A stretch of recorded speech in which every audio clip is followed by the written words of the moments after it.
Ang daluyong bagyo ay ang bahang mala-tsunami sa mga baybayin na dulot ng pagtaas ng tubig. Dahil sa bagyo, tulad na nangyari sa Bikini Beach, Gordon Bay, Cape Town, South Africa,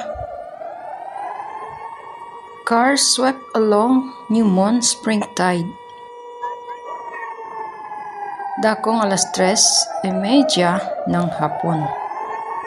Makikita sa video kung paano winalis mga sasakyan. Mga residente nakaupo sa itaas ng kanilang sasakyan habang ito ay hinahampas ng malalaking alon.